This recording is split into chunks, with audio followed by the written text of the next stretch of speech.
It is our collective responsibility to keep this at the forefront of our minds as we make decisions, since the decisions we make have a direct impact on the physical and mental well-being of all community members, Indigenous and non-Indigenous. So with that in mind, I would like to call to order the November 23rd, 2023 meeting of the Hospital District Board.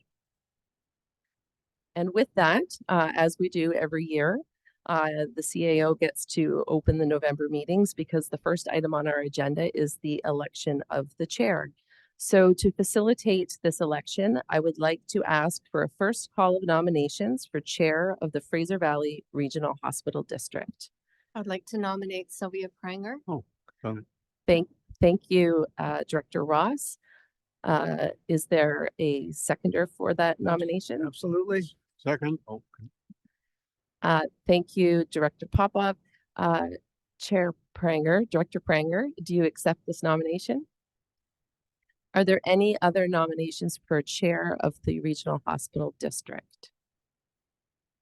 For a second time, are there any other nominations for the position of chair of the Regional Hospital District? And for a third and final time, are there any other nominations for the position of chair of the Regional Hospital District? Hearing none, I now close the nominations and declare that there will not be an election and confirm that Director Pranger is elected chair of the Fraser Valley Regional Hospital District.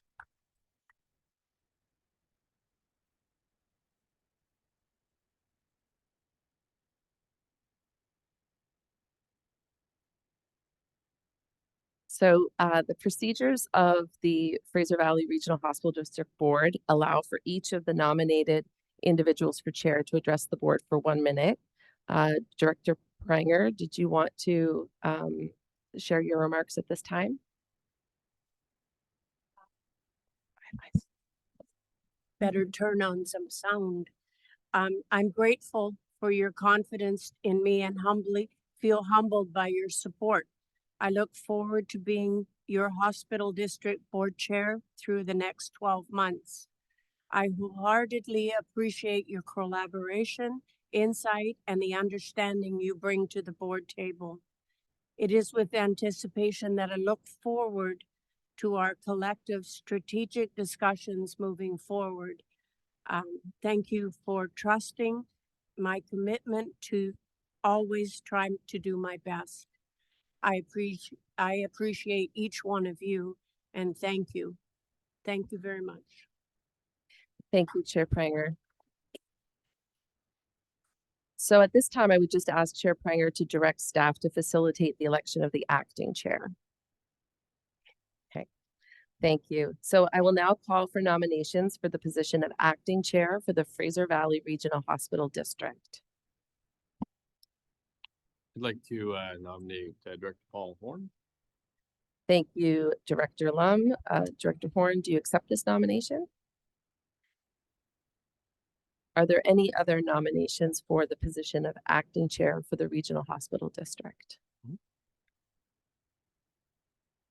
For a second time, are there any nominations for the position of acting chair of the Regional Hospital District? And for a third and final time, are there any nominations for the position of acting chair of the Regional Hospital District? Hearing none, I now close the nominations and declare that there will not be an election and confirm that Director Horn is elected acting chair of the Fraser Valley Regional Hospital District.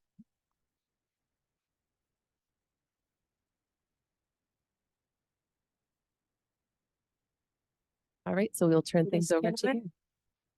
Looking for approval of the agenda and late items. So moved, Madam Chair.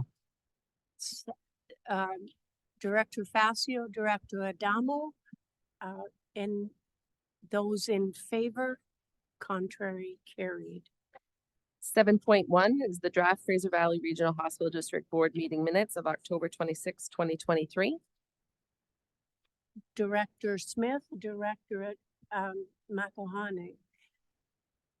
Any errors or omissions? Those in favor, contrary, carried. Moving down to item 8, which is reports from board directors.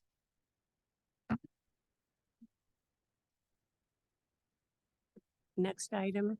Item 10, which is public question period for items relevant to the agenda. We'll just turn things over to our corporate officer, Jamie Van Ness. Thank you.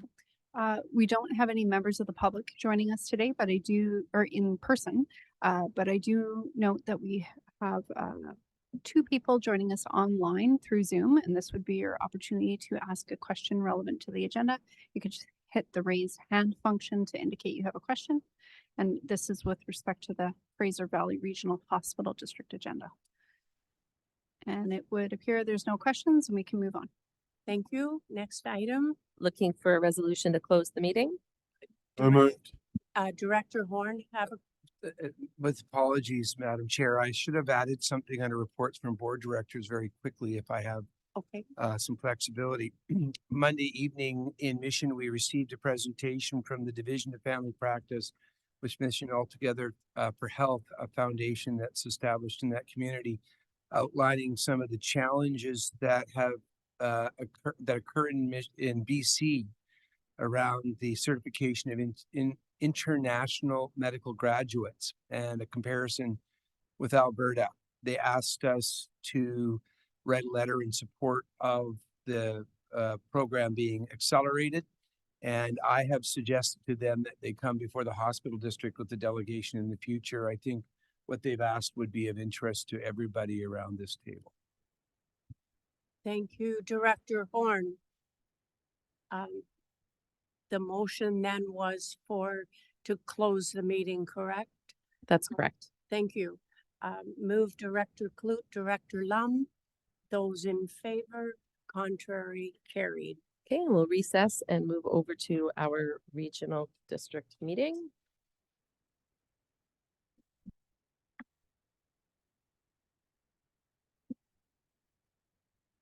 So I would like to start this meeting by recognizing the homeland of the 30 First Nation communities of this area we now call the Fraser Valley Regional District, where we live, work, and learn.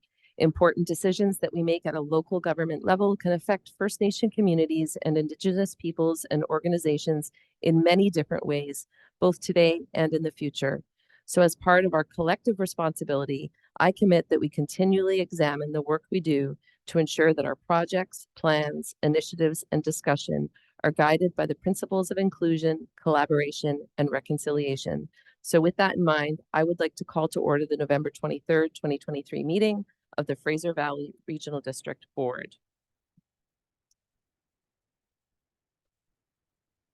So the first item on the agenda, of course, is election of the Fraser Valley Regional District Board Chair. To facilitate this election, I would like to ask for a first call of nominations for Chair of the Regional District. If I may, Sure, Director Popov. I would like to nominate Director Jason Lum as chair. Thank you, Director Popov. Director Lum, do you accept this nomination? Are there any other nominations? For a second time, are there any other nominations for the position of Chair of the Regional District? For a third and final time, are there any other nominations for the position of Chair of the Regional District? Hearing none, I now close the nominations and declare that there will not be an election and confirm that Director Lum is elected Chair of the Fraser Valley Regional Hospital District.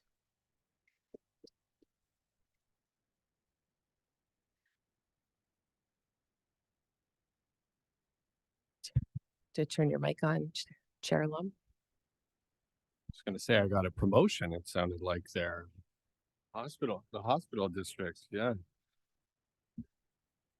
I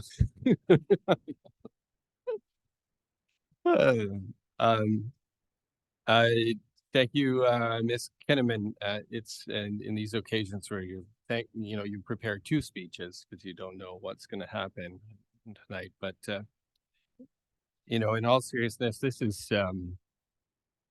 is over a decade of serving on this board and getting to serve with a wide variety of different people. I know some of your tenure is even longer than that. But the one thing that's never lost on me is how much dedication each and every one of the directors at this table bring to their role, serving the constituents that you represent, whether you're in a an electoral area or in a municipality. It's also not lost to me that a board of 24 people to stay as high functioning as we are and to be able to work together, disagree sometimes, but ultimately come up with some pretty fantastic results is, in these days, looking around the province, that's a pretty unique thing as well. So I am so humbled and grateful, thankful for the opportunity to come back. This job is quite easy when you get to work with people like yourselves. I also want to give a huge shout out to the staff, because the staff of this regional district, bar none, some of the most fantastic professionals I've had the opportunity to work with. They make our job easy. They make us look good. It's not lost on me that only a short couple of years ago, this place would have been going 24/7 with folks like yourselves in this, serving as in the emergency operations center, responding to the emergencies and the needs of our constituents. And also not lost me that we've had concurrent emergencies since where you've consistently stepped up and represented this board and this regional district in a professional, an amazing manner, delivering the services that you do. So really appreciate that. Excited to be back again. Ms. Kinnaman's looking at me like maybe I've done something wrong already, but no, okay, good. That's No, good. I think everyone's just a little bit out of sorts because you're all in different chairs, myself Yes, included. but- So But thank you, and lots of work to do this next year. Looking forward to it. So Chair Lum, I would just ask if you would direct staff to facilitate the election of the vice chair. Gladly. Thank you. So I will now call for nominations for the position of vice chair for the Fraser Valley Regional District. I nominate Director Ross. Thank you, Director Facio. Director Ross, do you accept this nomination? Thank you. Are there any other nominations for the position of vice chair for the Fraser Valley Regional District? For a second time, are there any other nominations for the position of vice chair for the Fraser Valley Regional District? And for a third and final time, are there any other nominations for the position of vice chair of the regional district? Hearing none, I now close the nominations and declare that there will not be an election and confirm that Director Ross is elected vice chair of the Fraser Valley Regional District. Woohoo!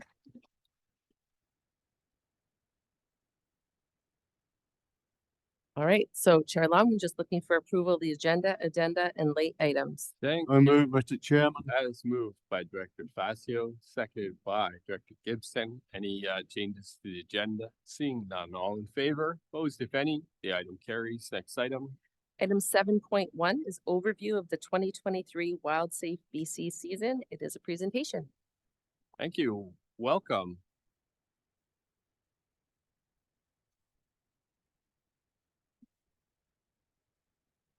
Hi there. Thank you for having me tonight. Oh.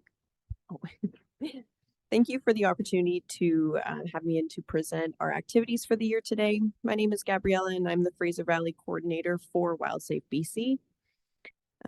My presentation today, like mentioned, is an annual overview for the Fraser Valley Regional District for the WildSafe BC 2023 season. Make sure I can get this working as well. Awesome. Today, I'll be discussing human-wildlife conflicts, wildlife alert reporting program, our outreach activities, as well as thanking some volunteers and talking about our winter coverage. So WildSafe BC is the provincial leader in preventing conflicts with wildlife through collaboration, education, and community solutions. WildSafe BC evolved out of the highly successful Bear Aware program and is owned and delivered by the British Columbia Conservation Foundation. WildSafe BC provides information on how we can reduce human-wildlife conflicts in all aspects of our lives, including how we live, work, play, and grow. How we manage our living space has a great deal of influence on the amount of human-wildlife conflict we experience. While wildlife may need to pass through our living space, if we provide sources of food, water, shelter, and space, they may linger too long near our homes, and this can lead to undesirable consequences for both us and the animals. Wildlife attractants in and around our homes include garbage, compost, and recycling bins, fruit trees or bushes, bird feeders, pet food left outdoors, and barbecues that haven't properly been cleaned after use. WildSafe BC educates the community on how to manage these wildlife attractants, as well as many others. The Wildlife Alert Reporting Program, or WARP for short, is a program developed by WildSafe BC to enable the public to view reports regarding wildlife made to the Conservation Officer Service 24/7 call center or the online form if it isn't urgent. These reports are updated daily to a publicly available georeferenced map. The public can also sign up for a free account and receive alerts that are tailored to their species and location of interest. Basically, the most common reports that you can see, they're kind of divided up by color there on the map. And most common, we see sightings of bears, cougars, or coyotes, typically when these species are accessing human sources of food. Our WildSafe Ranger program stimulates discussion regarding wildlife and introduces students to the concept of human-wildlife conflict. Youth are encouraged to take an active role in reducing human-wildlife conflict at home by helping their families identify backyard attractants. In addition, students learn how to have a safe and respectful relationship with wildlife. Over the 2023 season, our team presented to 36 groups, which totals to approximately 1,085 students. I gave a total of 3 wildlife awareness and safety presentations. The groups that received these presentations include BC Hydro, Mission Environmental Stewardship Society, and Seabird Islands Elders Community. During these presentations, participants learned how to be aware of wildlife that they can expect to encounter working and living throughout BC. The City of Abbotsford and the City of Chilliwack each hosted a wildlife and waste public information session with WildSafe BC and the Conservation Officer Service. The sessions were a great opportunity to hear from residents and allowed us to answer any questions or concerns they may have. The presentations were accompanied by pizza and refreshments as well. In total, over 100 residents attended these sessions. I also hosted a bear spray workshop for the Hope Rod and Gun Club, which allowed their members to learn more about bear safety and have some hands-on practice using and administering inert or fake bear spray. I had the pleasure of attending 5 display booths this season. There were 2 events in Mission, 2 events in Seabird Island, and 1 event in Chilliwack. In total, our booths reached approximately 2,700 people, or just a little bit more than that. Door-to-door canvassing consists of putting door hangers on every house in areas of concern. Areas of concern are determined based on WARP, Conservation Officer Service requests, and complaints made by residents to myself or municipality staff. Approximately 585 door hangers have been left in Chilliwack, particularly the Eastern Hillsides and Promontory neighborhoods. Garbage tagging consists of placing a yellow warning sticker on garbage and food waste bins that are placed curbside the evening before collection. As of today, 83 bins have been tagged in the City of Mission, namely in collection zones Red B, Orange A, and 2 visits in Yellow A.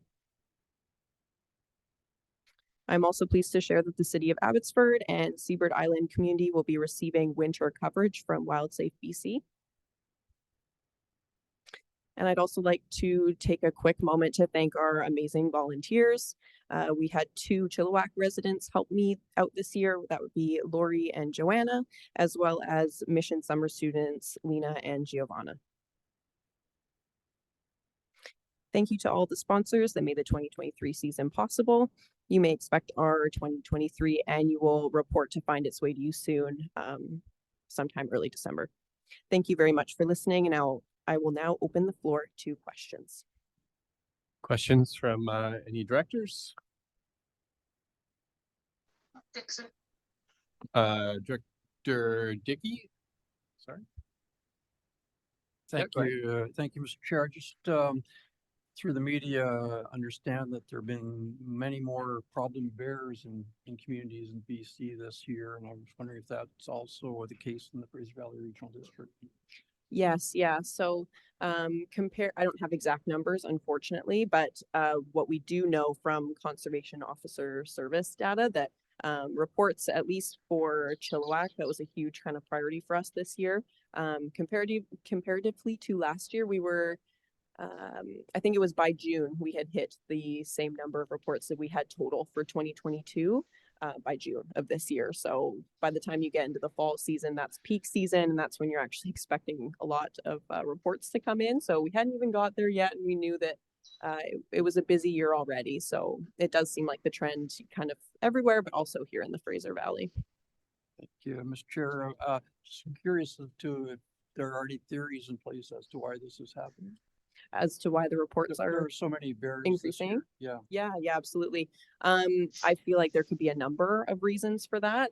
But I mean, as development just continues to increase kind of up outside of the valley, up onto the hillsides, that's where we're really seeing the animal conflicts kind of happen. Like I mentioned in the promontory area and eastern hillsides, that's where a lot of our efforts, especially with the door-to-door kind of outreach, took place, just because the main attractant here in the valley is unsecured garbage. And that's what the bears are accessing. And yeah. Thank you. Thank you. Director Gill, you had a question? Thank you. Through the chair, I guess for the wildlife awareness program for schools, I didn't see the school district of Mission on it on the list. Just wondering if there is a partnership with the school district. Yeah, so we offer our WARP program, or sorry, Wildlife Ranger program to Mission schools, and I did get some kind of inquiries this season, but I wasn't able to pin anything down for Mission. So we only were able to present to schools essentially everywhere else. So Abbotsford, Chilliwack, some in kind of Harrison, Agassiz area, and Seabird Island.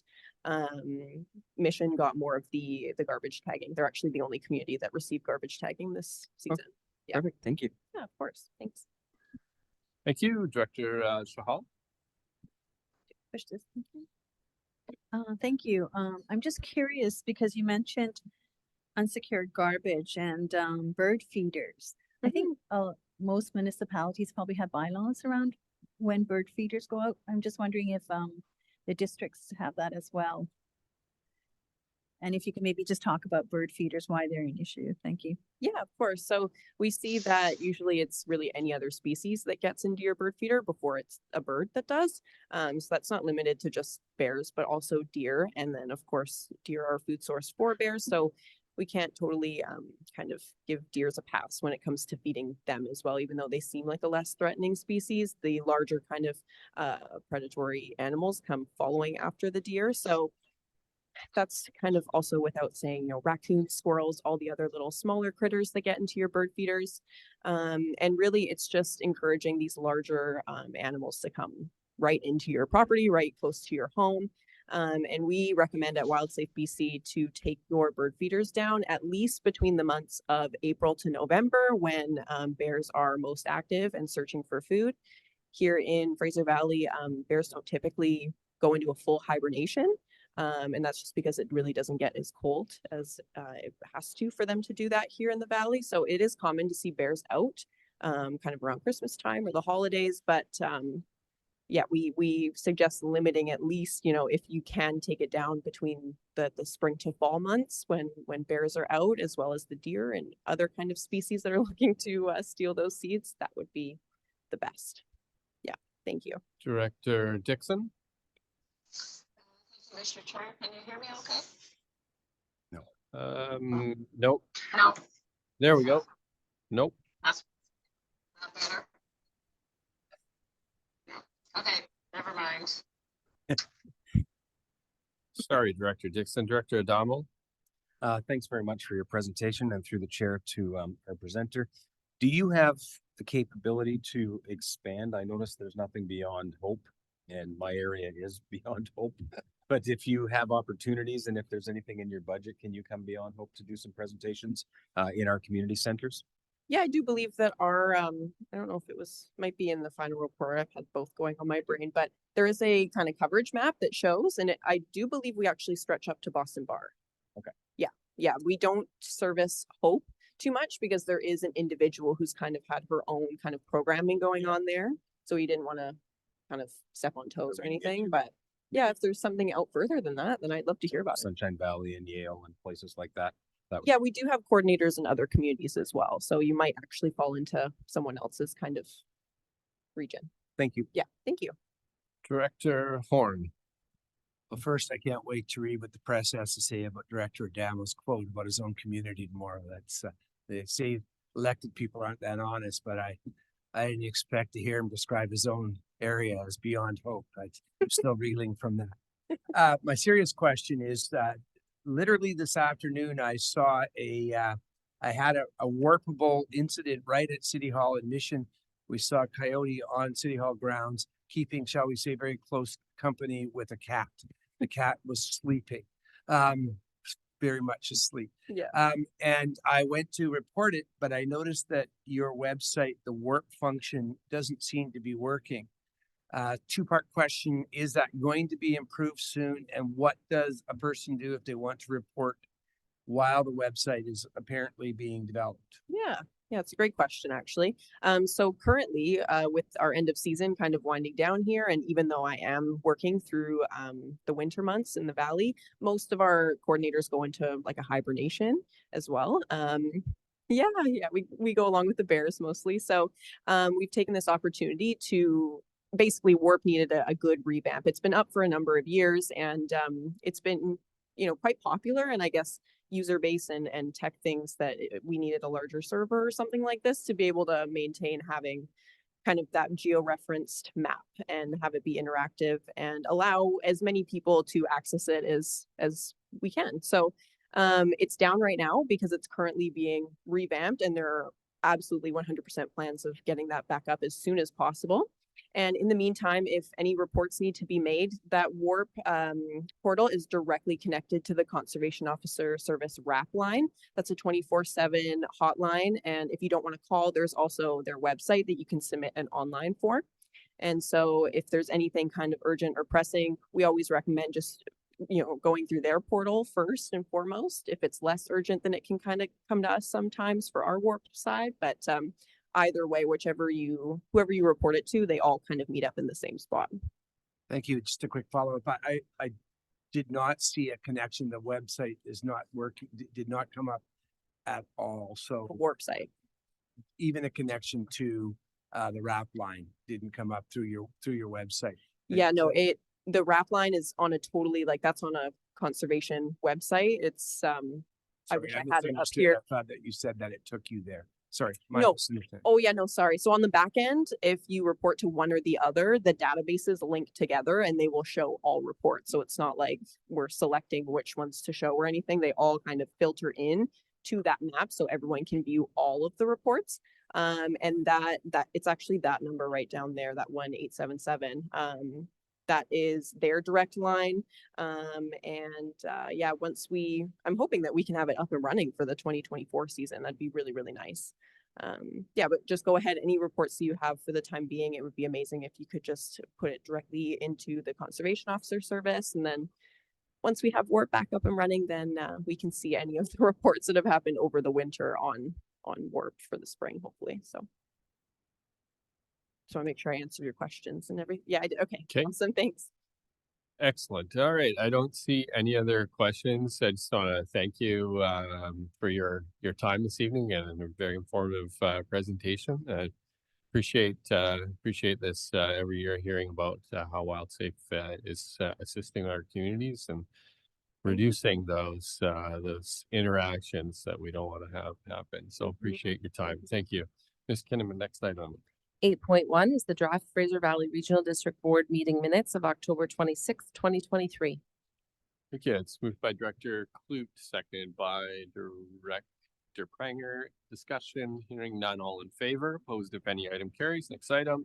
Items 9.1 through 9.3 are committee minutes for information and matters arising. Happy to separate any of those items. Thank you. Questions on the information item? Don't see any. Next item. 10.1 is requests for access to records under the Freedom of Information and Protection of Privacy Act 2023 update. Thank you. Again, an information item. Any comments or questions on this, Director Castle? Thank you, Chair Lum. In the report, it's noted that as of the date of the report, staff continue to receive no feedback, comments, or concerns. I must admit that I've been remiss. I have received correspondence with concerns. I've since forwarded to staff and asked staff to follow up on those comments from the public. Thank you. And Ms. Van Ness, I don't know if you wanted to comment or. Yeah, thank you, Chair Lum. Through to Director Castle, we'll be happy to follow up with that individual. I was also asked a question at the RACS meeting just around the cost, I guess the administrative cost of processing the $10 application fee. I've had some discussions with finance. There really is minimal impact. This is staff that's already doing existing work. It's a minimal impact to staff. It's kind of a hard thing to quantify, but yeah. Thank you. And if I recall, some of the feedback that we received initially in the beginning, when we were considering instituting some of these fees, were brought forward by some folks in the media, and they were talking about, especially in maybe media service serving a regional area, that they may have to have these fees applied, in multiple different jurisdictions, and that could be unnecessarily onerous on especially the smaller media publications. And so I do also want to acknowledge that I've heard that feedback as well. And I actually think in this case, it's a good point to be made on that as well. Certainly, I know in our experience at this board table and in this organization, we do everything we can to be open and transparent in delivering information to the media and folks in the public without them having to go through a time consuming FOI process. I kind of like that. I pride myself and a lot of the directors in having that same kind of approach. So, but I do want to acknowledge that I've also received some of that feedback. Okay, no other question. Oh, sorry, Director Horn. Yeah. First, a thank you to Ms. Van Ness for answering the question from RACS. And just to comment that I appreciate the data, and I think it's timely for us, will be timely for us to look at whether or not the fee is having any impact next year. And I would appreciate if next year's report suggested a direction or suggested a recommendation. Thank you. Okay, you don't see any more comments or questions. Next item. 10.2 is the Fraser Valley Regional District Board and Committee schedule for 2024. Move recommendation, Mr. Chairman. Thank you. That's moved by Director Facio and seconded by Director Gill. Discussion, hearing none, all in favor. Opposed, if any, the item carries. Next item. 10.3 is the Electoral Area Advocacy Standing Committee for UBCM meeting requests. Thank you. That is moved by Director Dickey and seconded by Director Clute. Discussion on the item. Director Castle. Thank you, Chair Lum. I just would like to thank staff for acting on comments that were made through our experience, kind of corralling each other and coordinating our meetings with the ministers at UBCM. I think it would be a wise choice, especially for the electoral areas, if we can be more coordinated and more strategic when we're choosing issues to bring forward at UBCM.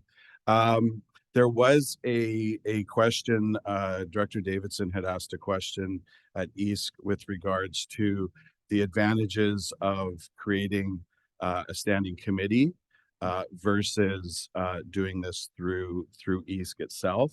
And I've had some time to ponder that. I wonder if staff could help us with the advantages of this committee. Ms. Kinnaman.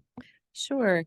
Through the chair to Director Castle, certainly I think there are lots of options available to the committee and board in terms of how one could structure something like this and our ongoing advocacy efforts.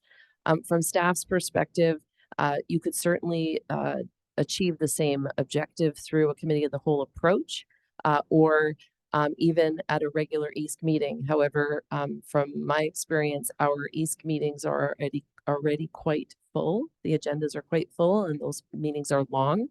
And then secondarily, I think that the standing committee environment is sometimes a little less formal and lends itself better to workshop brainstorming type of activity, rather than in this room when we're quite formal. So that was really the intention, but staff are happy to take whatever direction the board wishes in this regard.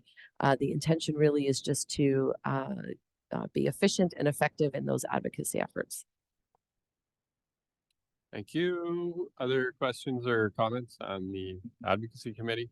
I just, if there are no comments on this, I just weigh in that Ms. Kinnaman, it's the practice of our procedural bylaw that the chair would name these committees.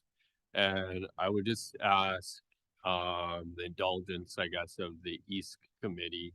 I would say that I'd be looking for a recommendation for the 4 members who make up that committee. So I'd rather it come as a recommendation from EASC rather than just name the directors. So with your indulgence, I'd say that would make me feel more comfortable. It's the business of EASC. So identifying who the people you'd like to see put on this committee and bring that forward as a recommendation. Does that sound okay?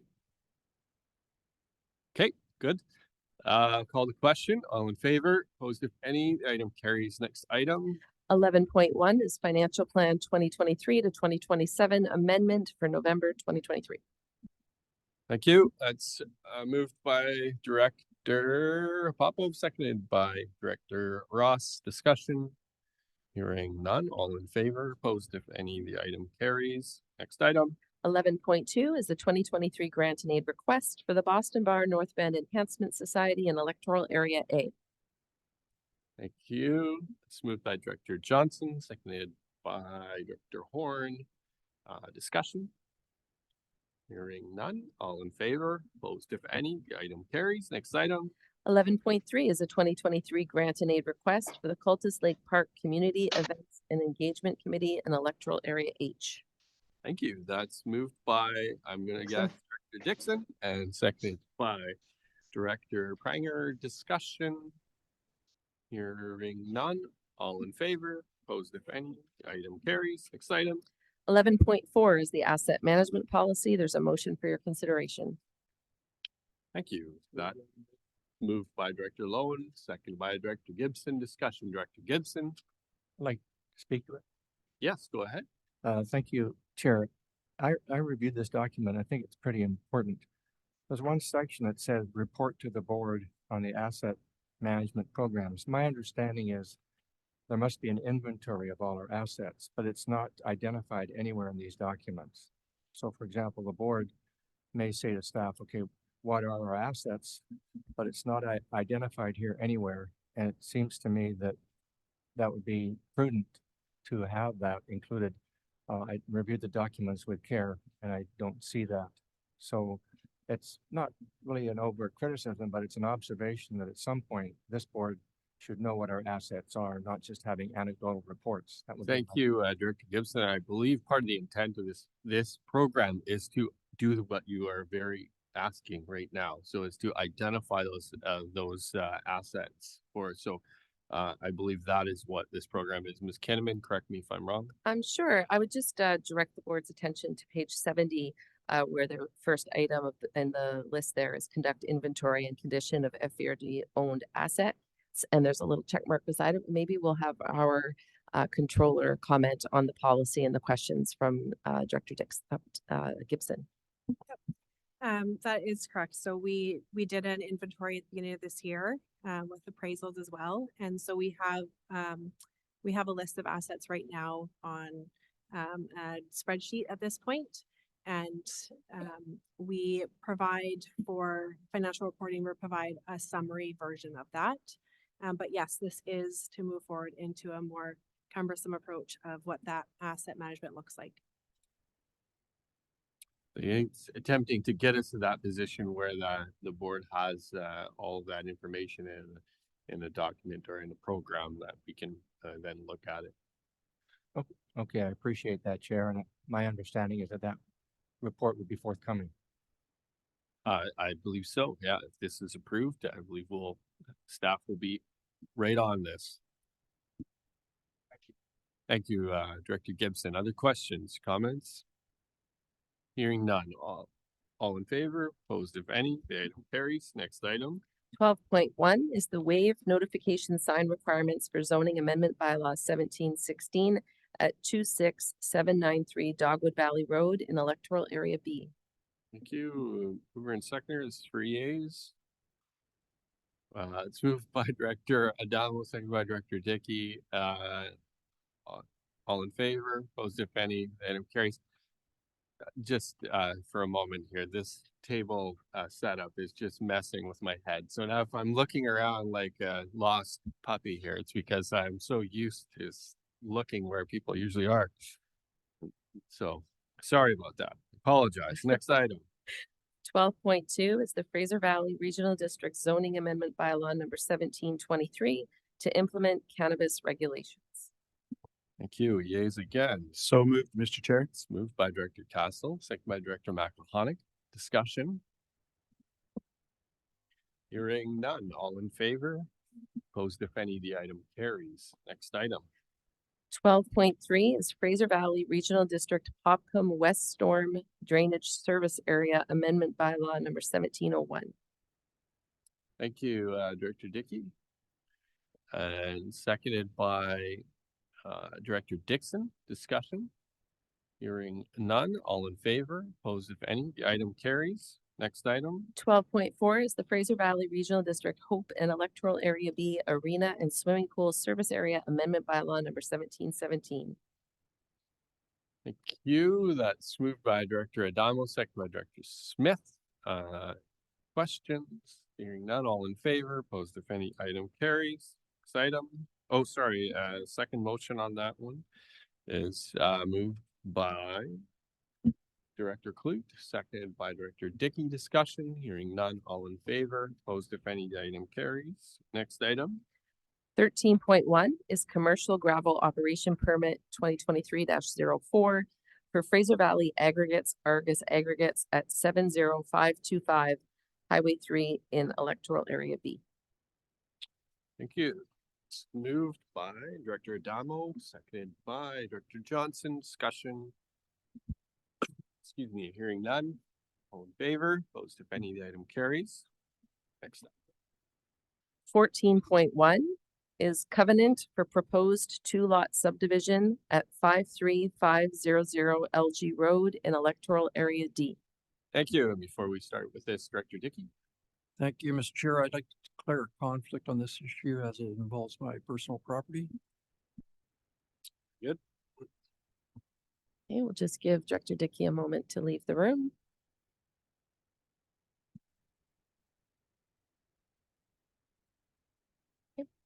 You. It's the board's wishes. I need a mover and a seconder. So moved by Director Lowen, seconded by Director Wardenberg. Discussion. Hearing none. All in favor. Opposed if any. The item carries. Invite Thank Director you. Dickey Just back. give Director Dickey a minute to come back to the room.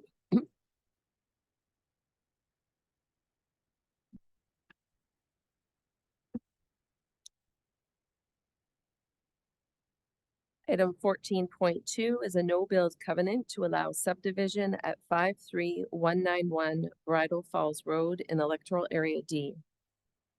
Thank you. That's moved by Director Dickey, seconded by Director Clute. Discussion. Hearing none. All in favor. Opposed if any. The item carries. Next item. 14.3 is the Yale Water Reservoir Refurbishment RFP results. Thank you. It's moved by Director Adamo, seconded by Director Barkman. Discussion. Hearing none. All in favor. Opposed if any. Item carries. Next item. 15.1 is an information item. It's the Agassiz Air Quality Monitoring Station update. Thank you. Questions from board directors? Don't see any. Next item. 15.2 is the 2023 to 2026 strategic plan. Thank you. Director Castle. Actually, Um, sorry, I yeah. apologize. We should get it moved in second. Let's move by Director Horn, seconded by Director Castle. Discussion, Director Castle, go ahead. Thank you, Chair Lum. I just want to first, I appreciate the updates in the document with reference to adding in electoral areas. That was something that we had asked for, and I'm happy to see the electoral area verbiage included many times throughout the document.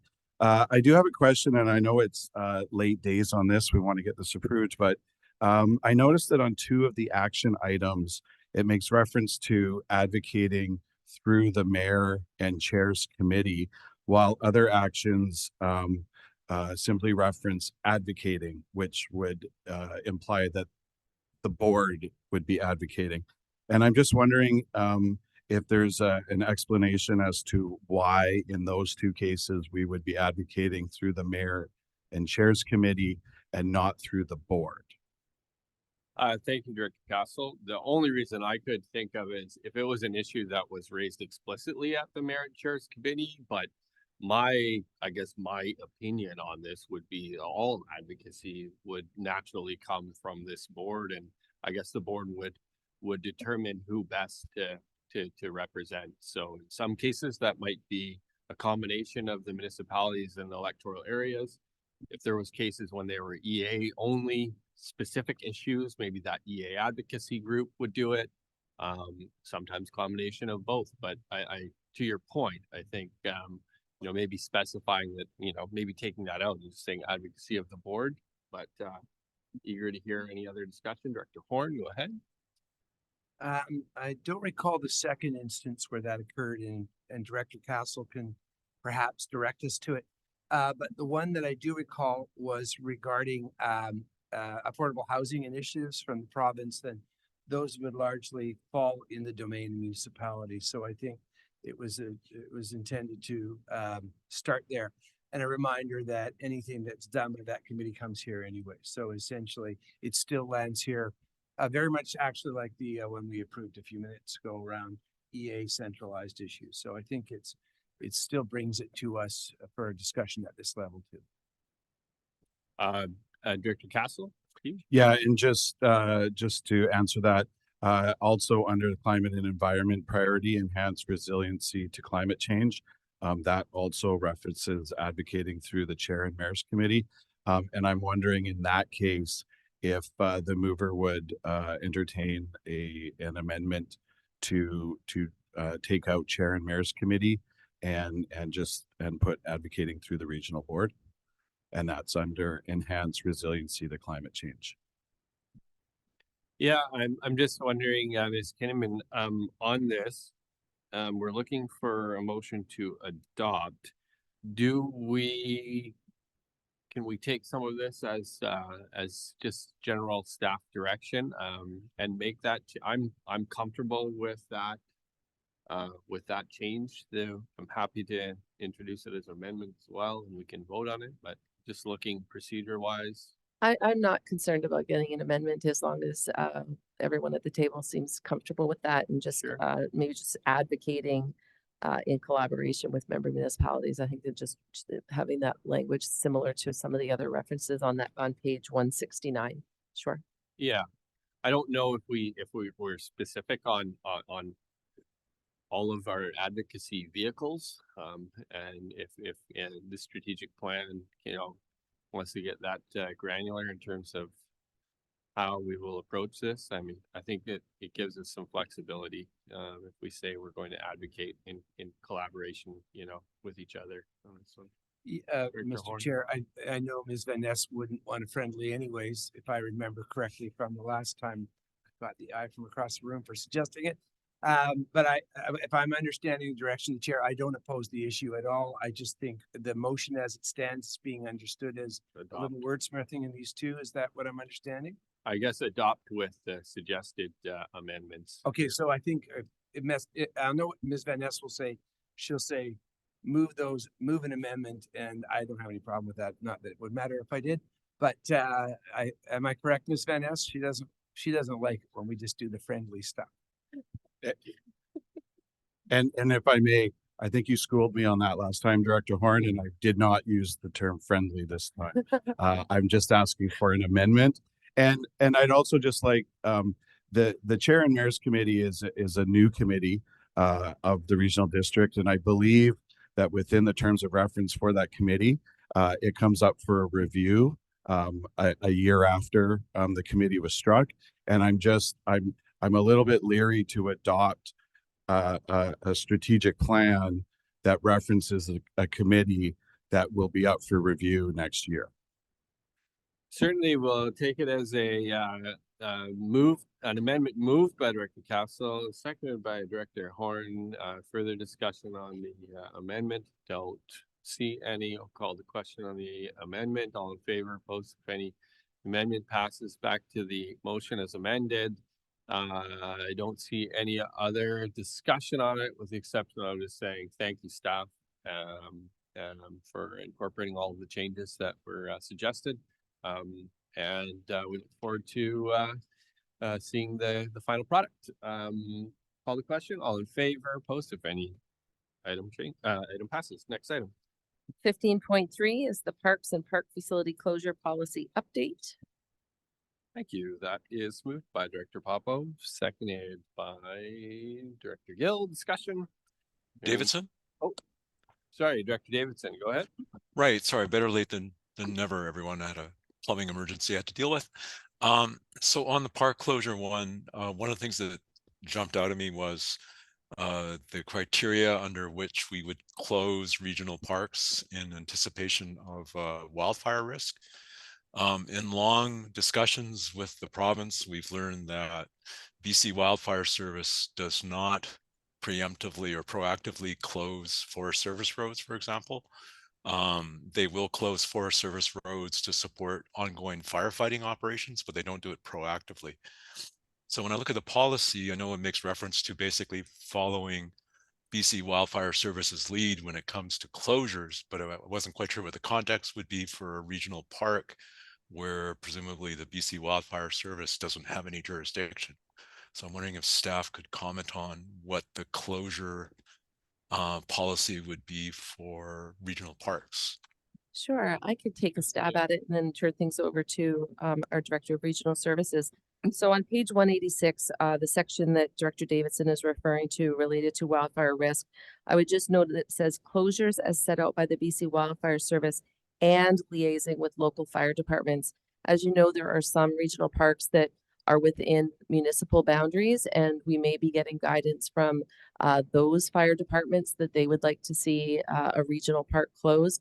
I can think of instances where we have worked with the Village of Harrison Hot Springs to close the East Sector lands, as well as situations that might happen in some of the electoral areas. So I don't know if there was anything else. I don't, as staff has nothing else to add at this point, but there are many factors that staff consider when having a closed regional park. We try not to do it if possible, because we know that people need to recreate outdoors. But in some of our regional parks, it does become necessary during the summer months. Okay, so my takeaway would just be for regional parks, you're basically that are within municipal, or sorry, not within Crown lands, that we're just basically working with their local fire department to determine when closure should happen. Is that accurate? Yeah, Ms. Kinnaman's head nodding there. Okay. Yep. Awesome. Thank you all. Thank you. Director Horn, go ahead. Further to that, Mr. Chair, this was a very important tool for us locally in our community. During the heat dome a few years ago, we were not able to get approval to close down our Forest Service road.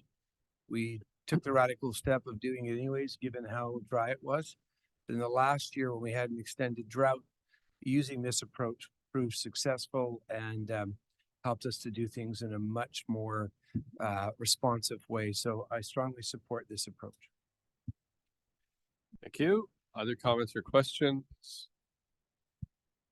Don't see any. Ready for the question? All in favor? Opposed, if any. The item carries. Next item. 15.4 is the BC Air Access Program funding application. There's a motion for your consideration. Thank you. That's moved by Director McElhonick and seconded by Director Wardenberg. Discussion. Seeing none, all in favor, opposed if any, the item carries. Next item. 15.5 is a UBCM Community Emergency Preparedness Fund Indigenous Cultural Safety and Cultural Humility Training Grant application. Thank you. It's moved by So moved. Director Castle, second by Director Shahal. Discussion. Hearing none, all in favor, opposed if any, the item carries. Next item. 15.6 is the Community Emergency Preparedness Fund Emergency Support Services Grant 2024 endorsement request. Thank you. It's moved by Director Clute, seconded by Director Mercer. Discussion. Hearing none, all in favor, opposed if any, item carries. Next item. 15.7 is the Agricultural Land Commission application for a non-adhering residential use at 36936 McCamey Road in Electoral Area G. Thank you. It's moved by Director Castle, seconded by Director Pranger. Discussion. Hearing none, all in favor, opposed if any, item carries. Next item. 15.8 is a Crown referral for Bridal Veil Mountain Resort, updated expression of interest in electoral areas D and E. Thank you. It's moved by Director Dickey, seconded by Director McElhonick. Discussion. Director Dickey, go ahead. Thank you, Mr. Chair. I just wanted to thank Mr. Nadby for a very well-written report, which focuses attention on the important aspects of this proposal. I have every confidence that our staff will do a great job if these proposals go forward. And the report very nicely points out that much of the work that needs to be done here is actually the responsibility of the provincial government, not ours. So thank you again, Mr. Nadby. Thank you, Director Dickey. Director McElhonick. I echo the thanks. Thank you very much. It's an interesting time with the two proponents, so thank you. Other comments? Hearing none, call the question. All in favor? Opposed if any, the item carries. Next item. Section 17 are items for information and correspondence. Happy to separate any of those items. Thank you. Questions on either of the correspondence items? Don't see any. Next item. Moving down to reports by board directors. Thank you. Directors, be your opportunity. Director Facio. Thank you, Mr. Chairman. Just a quick, if you haven't had an opportunity to visit beautiful Harrison Hot Springs, the lights are now up and running. It's absolutely fabulous. Unfortunately, none of you found me on Saturday, so I did give away the 2 gift certificates to other people who found me. But please come along. It's a wonderful show, and we look forward to seeing you. Thank you. Thank you, Director Facio.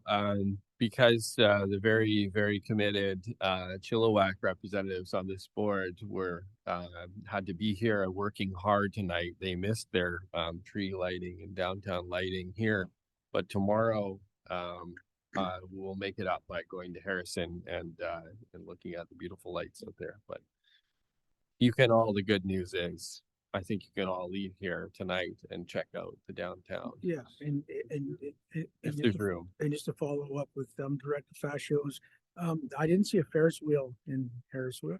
Oh boy, okay. Next, Director Pranger. Following up on Director Facio, the CP holiday train comes to Agassiz on December 17th and would invite all to come and enjoy the festivities and raise money for the food bank. Awesome. Thank you, Director Pranger. Director Dickey. Thank you, Mr. Chair. I took the opportunity to give a call to Mr. Dayton at the Ministry of Forest to thank him for the work done on the Mount Sham Trail, or the Mount Sham Access Road, pardon me. At the same time, I asked him about the Elk Mountain Access Road, which has some real problems, and that's a hike that people from all over the Lower Mainland use 52 weeks of the year.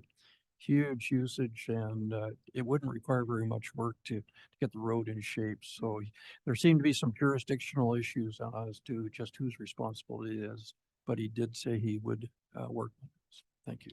Thank you, Director Dickey, and thank you for following up and giving our thanks. Director Horn, go ahead. Thank you. Want to welcome everybody to Mission on December 2nd. This year the candlelight parade moves from a Friday evening to a Saturday evening at 6 o'clock, just so you can commute all the way from Boston Bar in time to be there, Director Johnson. All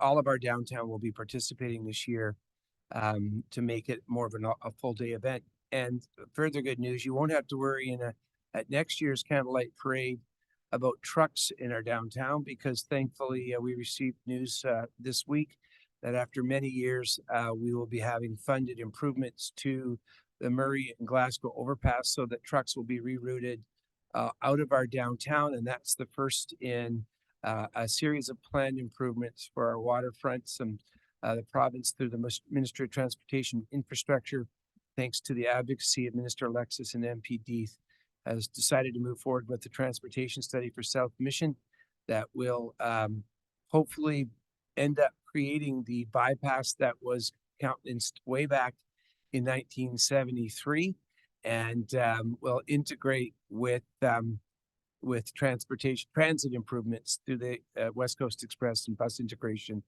as well. So this is a very positive first step and a bit of an early Christmas present for downtown merchants who've been asking for this for many years. Excellent. Thank you, Director Horn. Other director reports? Don't see any. Just check online. Any director reports? Oh, Director Lowen, go ahead. Well, I feel like I'm obliged to update this body because what's the word? I had egg on my face last year when I announced we had this wonderful bypass, the 16th Avenue connector with the Clearbrook overpass, and lo and behold, Chair Lum showed up and there was a roadblock there, and it was a major failure. We had egg on our face. I thought it was just me, but it turns out it was for everyone. Well, to make a long story short, it is going to open up before Christmas. So make your Christmas plans now. I believe it or not, I was down there today around, and it looked very, very promising. That's going to be a wonderful addition to your infrastructure. And I was there visiting one of your amazing Abbotsford manufacturers, Overlanders. So it's a great company, and they'll be happy when that road is open too, I'm sure. Don't see any other reports. Ms. Kinnaman, next item. Next item is public question period for items relevant to the agenda. We do not have any members of the public joining us in person in the boardroom, but we'll just have our corporate officer check online. Ms. Van Ness. Thank you. I'll just note that we have not received any written questions. We do have one member of the public still on Zoom. And this is your opportunity to ask a question relevant to the agenda, and just hit the raise hand function if you do have a question. And it would appear that we do not have any questions. Thank you. Ms. Kinnaman, next item. Looking for a resolution to close the meeting. Move, Mr. Chairman. That is moved by Director Facio, second by Director Gibson. All in favor, opposed if any, the item carries. You can just give us 3 minutes to set up the room. And we will be starting with the Regional District